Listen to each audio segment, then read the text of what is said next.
ఇప్పుడు వచ్చేసి మనము ఒక థర్డ్ బెడ్లో ఉన్నాం. అంటే ఒక్కొక్క బెడ్లో ఒక్కొక్క వైవిధ్యం ఉంటుంది. అంటే అన్నీ కవర్ చేయాలంటే 4-5 గంటలు పడుతుంది.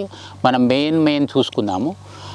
ప్రతిదీ కూడా భూమిని ముట్టుకోకుండా చేయడమే వ్యవసాయం. ఇక్కడ ఇది వచ్చేసి బ్రొక్కోలి. ఈ బ్రొక్కోలి కూడా చాలా కాస్ట్లీ ఉంది మార్కెట్లో మీరు చూసినట్టయితే. అయితే ఇది కూడా మనం పండించుకోవచ్చు, ప్రతిదీ పండించవచ్చు. ఇప్పుడు మీరు బ్రొక్కోలి కింద చూడండి, అయితే ఇక్కడ ఒక డ్రిప్ పాయింట్ 40 సెంటీమీటర్స్కి ఒక డ్రిప్ పాయింట్ ఉంటుంది కదా, అక్కడైతే ఎంతైతే వాటర్ బేస్ ఇప్పుడు మేము ఆన్ చేసుకున్నప్పుడు ఈ వాటర్ ఎక్కడెక్కడ నాంతదో చూసుకుంటాం.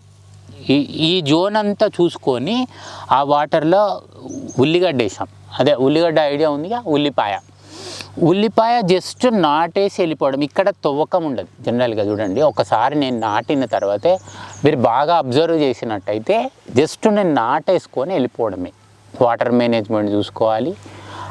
అంటే ఎందుకు ఇంత ఈజీగా చేయలేకపోతున్నాం, ఎందుకు దీన్ని అంత స్ట్రగుల్ అయిపోతున్నాం, అన్నిట్లో అభివృద్ధి చెందేసి వ్యవసాయంలో చాలా వెనుకబడి ఉన్నాం. ఏదైతే మనకు అవసరమో దాంట్లో వెనుకబడి ఉండడం కరెక్ట్ కాదని మా ఉద్దేశం. అయితే ఇప్పుడు ఈ ఉల్లిగడ్డ అంతా ఇక్కడ దాదాపు 1/4 ఎకర్ పైన ఉంటుంది. జనరల్గా మనం ఏం చేస్తాము, ఒక ఏరియాలో మాత్రం రిస్ట్రిక్ట్ చేసుకొని కొద్ది భాగం ఉల్లిగడ్డ వేసుకొని నీళ్ళు ఎక్కువ పెట్టుకొని ఆ భాగంలో చేస్తాం.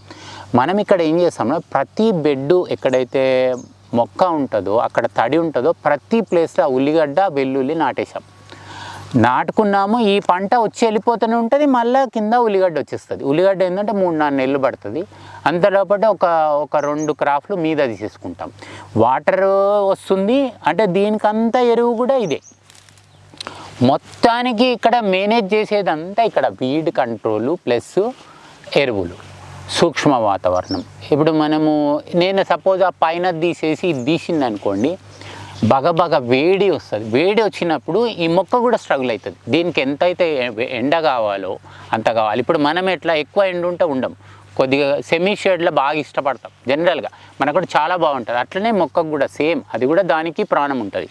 ఆ బేస్లో చేసాం. కొద్దిగా గరక వస్తుంది. ఇప్పుడు ఈ గరక కూడా జస్ట్ ఎంతసేపు అండి, ఇదంతా కూడా ఒక హాఫ్ డేలో మేము చేయగలుగుతాం, మేనేజ్ చేయగలుగుతాం. కలుపు ఒకవేళ డిస్టర్బ్, ఇప్పుడు కలుపు గురించి ఒకటి మాట్లాడతాం. ఇప్పుడు సపోజ్ ఇది ఉంది, చిన్న కలుపు ఉంది, ఇక్కడ కొన్ని ఆశపడతాయి. ఇప్పుడు ఆహారం, భూమి మీద ప్రతి ఒక్కదానికి ఆహారం కావాలి.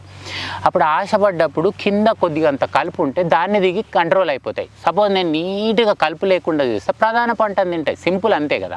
దానికి నాకు క్యాబేజీ కావాలి, మిర్చి కావాలి, టమాటాకులు కావాలని ఉండదు. దానికి అందుబాటులో ఏది ఉంటే అది తినేస్తాయి. అప్పుడు ఇది సేఫ్లోనే ఉంటుంది కదా. అందుకనే కలుపును దయచేసి దాన్ని ఒక శత్రువులాగా చూడకండి.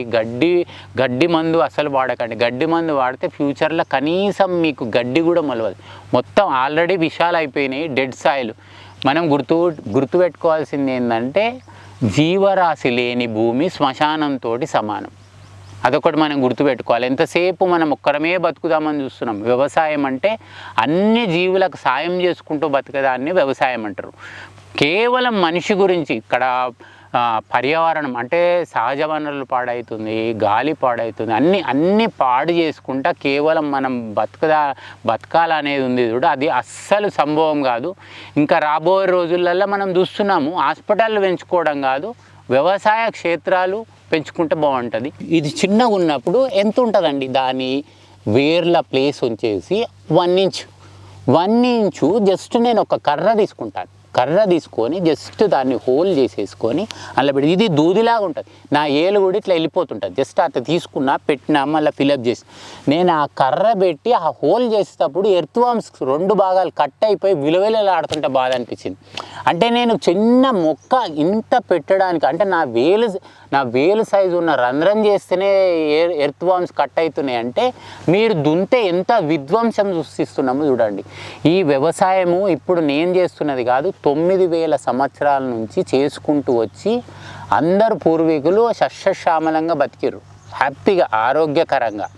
ఇప్పుడు ఈ 34 ఏళ్ళ నుంచి ఎందుకు ఇంత ప్రాబ్లమ్స్ వస్తున్నాయి? ఇప్పుడు మనకు సరైన ఆహారం వదిలేసి హాస్పిటల్ నిర్మించుకుంటూ పోతున్నాం కదా. జనరల్గా హాస్పిటల్లో క్యూర్ అయ్యేది ఉంటే మరి ఇంకా హాస్పిటల్ ఎందుకు పెరగాలి, ఎందుకు పెరుక్కుంటూ పోతున్నాయి?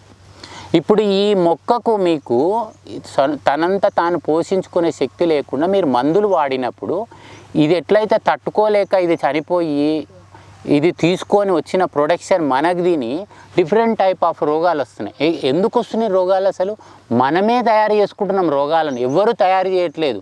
మనం ఎంతైతే మందులు ఇచ్చేసేసి ఆహారాన్ని తయారు చేస్తున్నామో అదే మనం తీసుకోవడం వల్ల మనకు అట్లనే ప్రాబ్లం. ఇప్పుడు మీకు షుగరు థైరాయిడ్ కాకుండా డాక్టర్లు గుర్తించలేని రోగాలు కూడా వస్తున్నాయి. ఎందుకు వస్తున్నాయి అంటే మీరు డిఫరెంట్ టైప్ ఆఫ్ కెమికల్స్ వాడుతున్నారు.